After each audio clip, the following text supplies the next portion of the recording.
now return with Murph, Mac, and Maiocco. NBC Sports Bay Area 49ers insider Mac Maiocco. Sponsored by Golden State. Since 1954, when you succeed, they succeed. Visit them today at goldenstatelumber.com. Now here's Murph and Mac on KNBR 104.5 and 680, the sports leader. Well, this is what we do. We talked to Matty Maiocco, our 49er insider, but it was funny because before we opened the mics today, Copes is like, hey, listen, we are going to talk Niners with Matty, obviously, but before we do, Copes goes, we got to ask Matty what he thinks of the Dodgers about to get eliminated. And I was like, yeah, that's actually probably a good idea. I woke up feeling pretty good about it. Yeah, no, I do too. It's an elimination day as we bring in Matty Maiocco. Good morning, Matty. Good to have you, man. So just to kick things off, maybe, 1 week ago tonight, we all filed out of Oracle Park in the worst of moods.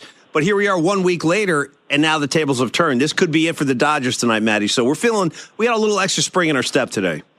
I'm not doing a Lux. I'm not going to celebrate until it's over. Nice. And so I'm going to reserve comment on that until the next time we speak. Very nice. I like that. The measured confidence of Matt Maiocco. It's not the way I do things, man. I like to gloat. I like to put myself out Copes there. is a talker. Really yes. kind of overextend and then try to reel it in if I'm wrong. Yes. You know what I mean? That's how I try to handle Walk it. it back. Yeah, there are several different strategies. I prefer the under promise, over deliver. Yeah, good. Yeah. Just kind of pump the brakes and then go full on gloat mode once it's over. Hey, final baseball note, Matt, real quick. Are you, Copes and I are kind of on the same page with this one, where at this point, based on what's left standing, we're finally like, you know what? Let's get Dusty in there. Let's finally get that ring on his finger. Are you kind of with us on that? 100%, yes. Yeah. And I know that, obviously nationally, that's probably not going to be a real popular sentiment considering the Astros history. But yes, 100%. I mean, I was even, a week ago, if you'd asked me, I would have thought, it would have been great to see a Giants-Astros World Series, and that way, even the worst-case scenario, there's a nice consolation prize at the end. So, yeah, I would love to see Dusty Baker get his World Series ring. Well, it's funny. Maybe that's a good place to jump off with the game this Sunday and whether or not fans will be rooting. I'm sure he'll get an ovation. DeForest Buckner returning to Levi Stadium. But some interesting comments yesterday. What did you make of what was said from DeForest? I don't know if any of this was brand new, maybe just more context from DeForest as far as how the conversations with 49er brass and John Lynch went down before he was traded. But I think 49er fans still with a bad taste in their mouth, especially since Javon Kinlaw's been hurt. But what was your takeaway from these comments yesterday from DeForest Buckner? Well, I've always appreciated DeForest because he's not a showman. He's never brings attention to himself. No. But if you ask him a question, he will give you an honest answer. And I think he was just being completely honest, and he wasn't being irrational or, egocentric in any way. No. And it's kind of something that I've thought of a lot here over the past year and a half. And the question I asked him was that, when you're a rookie, you come into the league, especially him, number 7 overall pick. I mean, you do everything you can. Well, some guys do. And he did. He did everything asked of him on the field. He was a very good player. He was productive and also helped everybody around him, made everyone around him better. In the locker room, he was like the perfect guy. Yeah. Again, not a showman, not stepping outside his lane, but just took care of business. And then off the field, impeccable. Yep. Nice. So basically what I'm describing is a guy who comes in and gives a team every reason to want to keep him. Yeah. And the problem was, in today's NFL, and I guess some teams, they play it differently, he almost was too good at all of those things and made it so that the 49ers felt like, well, we can't keep him. He's outpriced himself from our team because, remember, at that point, they hadn't signed Kittle to a long-term extension. Yeah, okay. They hadn't, they hadn't signed, they hadn't even acquired Trent Williams yet. They hadn't signed Fred Warner to an extension. So there were all these contracts kind of hanging out there, and then, probably even looking ahead 3 years to Nick Bosa. So the 49ers made the decision, and I didn't agree with it at the time, and I still don't agree with it, that they were going to move on from arguably their best player to kind of replenish and help themselves on the salary cap and get that draft pick. The problem is when you do that, and especially when you make it in essence, kind of a one-for-one thing where you have the replacement ready to go in the draft, which is Javon Kinlaw. Mm-hmm. Everything that Javon Kinlaw does is going to be compared to DeForest Buckner. Right. And, right. There were some red flags when they selected Kinlaw. He did have a knee issue. And as I understand it, this knee issue that he has now is different, brought on by an injury late last season. But he hasn't been right. And they knew that he was raw when they drafted him. And he hasn't been able to practice and get better. So, it's a difficult decision that they had to make. I understand why they did it. Doesn't mean that we have to agree with it. You said a lot of great stuff there, Matt, and I would not say this lightly, but when you were talking about DeForest Buckner, I got to be honest, I kind of hadn't thought about his impact off the field in a while, probably not since he left, but I do remember hearing that time and time again, like how he was just a steady hand in that locker room, how all the young guys kind of admired him and looked up to him to set the tone for the week and stuff. And you know who it started to remind me of, and I know it's a much smaller sample size on the field, Matt, but it started to remind me of Bryant Young a little bit, like that same kind of class, that same kind of humanity and just that leadership, and that's a comparison I would not make lightly. No, that's a pretty good comparison in that, DeForest Buckner, never off the field brings attention to himself, and he's impeccable, like I said. Yeah. From the moment I met him and got to know him a little bit through the years, there's just nothing I can say, even remotely critical of him as a player and as a person. And so, that's one of those things, when I looked ahead, it's like, okay, that Super Bowl year or even, leading into that, well, yeah, there's definitely the Super Bowl year, but yeah, I guess even before that, you look at, okay, who are the building blocks? Right. And who are the guys that, you keep around no matter what. There's no questions asked. And going back to Bryant Young, I remember Bryant Young 49ers were going through a rebuilding, and Bryant Young was up for a new contract, and Bill Walsh signed him to a big money deal. Yeah. And what Bill Walsh said was, it wouldn't be fair to everybody else on the team for us to let Bryant Young get away. What a great quote. Wow. Yeah, so there were three guys that I kind of felt like fit that mold. It was Fred Warner, it was George Kittle, and it was DeForest Buckner. Yeah. And the team felt that they couldn't keep all three, and I understand that.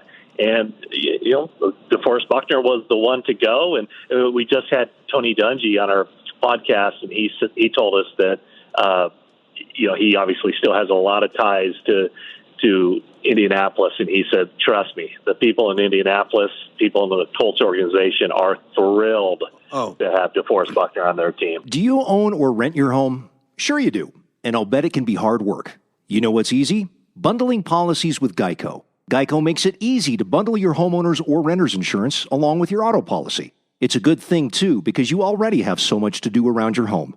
Go to geico.com, get a quote, and see how much you could save. It's Geico easy. Visit geico.com today. That's geico.com. No, I would imagine so. We're talking to Matt Maiocco on the UMA guest line, getting ready for this Colts-Niners game. It is a big one for the Niners. It's a game they really need. Matt, just to stay on the defensive side of the ball for a second here, just looking at what they've accomplished so far, numerically speaking. I look at Nick Bosa, nice season so far. He's got the 5 sacks.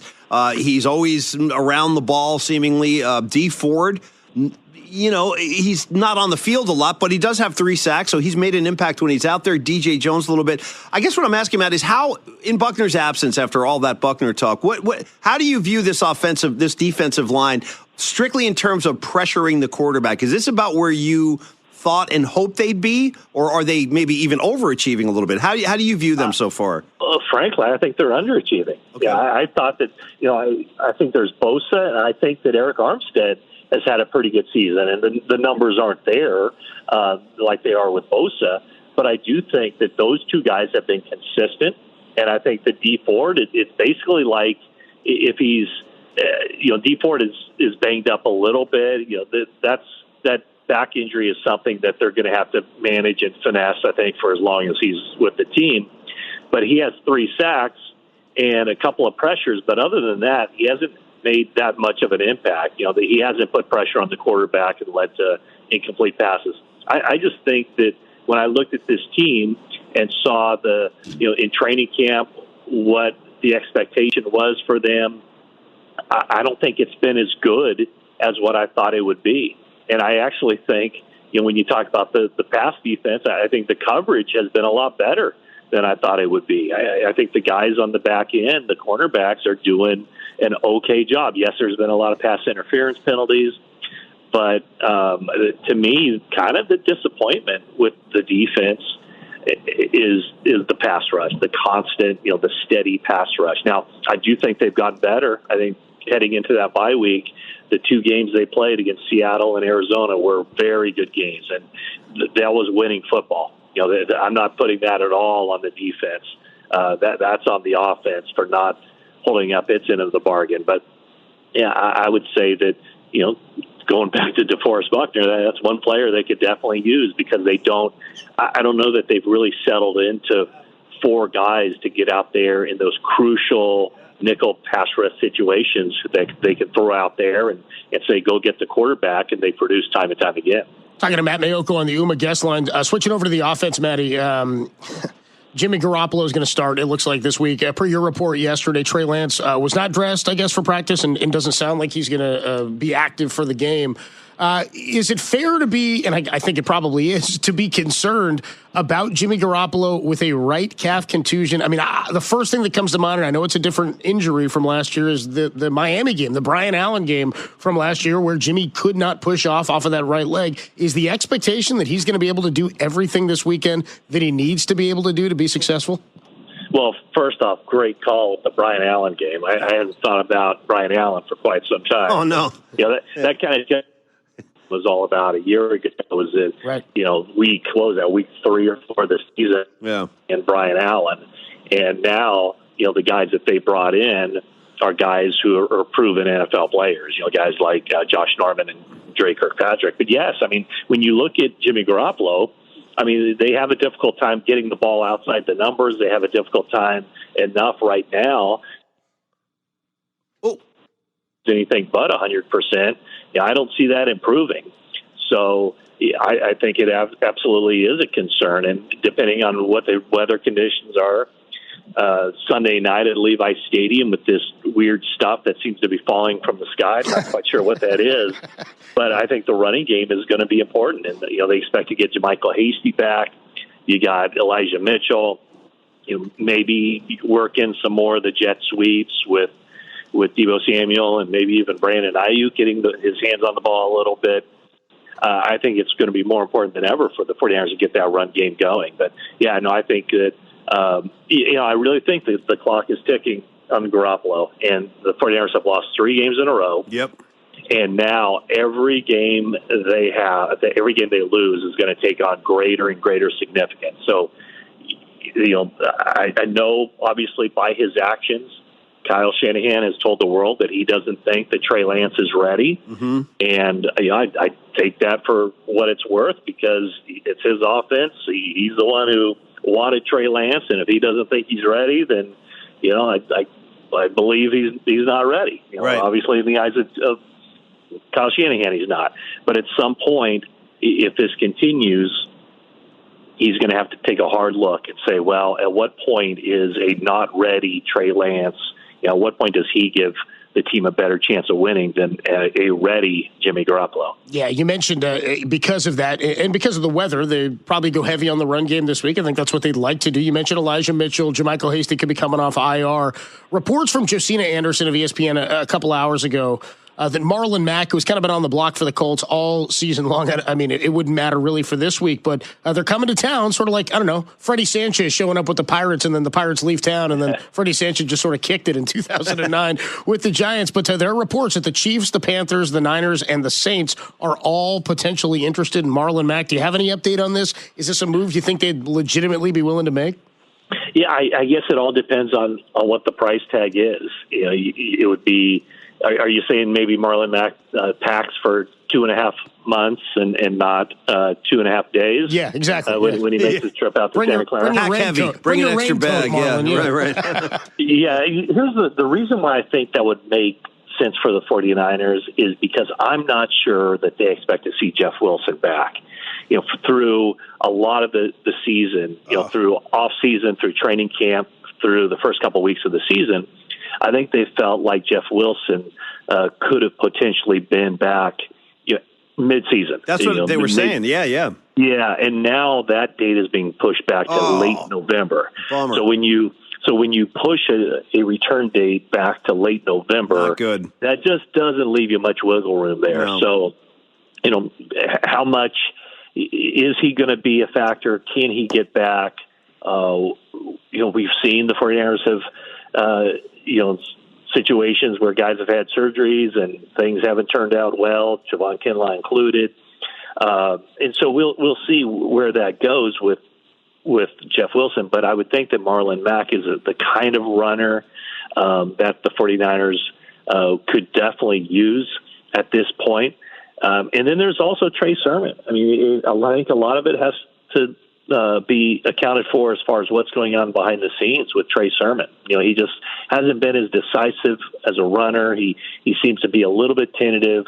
Again, kind of like we're letting your actions do the talking. Yeah. Kyle Shanahan hasn't said it, but it's pretty clear that he doesn't think that Trey Sermon is ready for a big-time role. So, did he come back from the bye week? Did he put in the work during the bye week to get more decisive, to understand the offense better, to understand his reads and his launch points and all that stuff? We'll see. But I think that will definitely play a role in how much the 49ers pursue this. If they pursue it, is just kind of what their feeling is right now as far as where Trey Sermon is in his ability to help the 49ers in the second half of the season. Yeah, man, there's a lot to digest there, too, with an offense like Shanahan's that is so kind of heavily predicated on success with the efficiency of the run game. It's been a real frustrating aspect of the offense so far. It's just guys in and out of that backfield. The guys that are coming in, like you said, with Sermon, hasn't been decisive. It's been tough. And last thing, Matty, you said it. These games now become very, very significant. This is a game they need in a big way.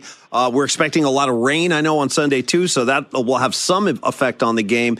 There's a lot in front of us here, Matty, but we love having you on, and I know we kept you long today, but thanks for the report, and we'll talk again soon. And enjoy what could be the last game of the season for the Dodgers. We'll just leave it there, and hopefully we're toasting next week. Thanks again, Matty.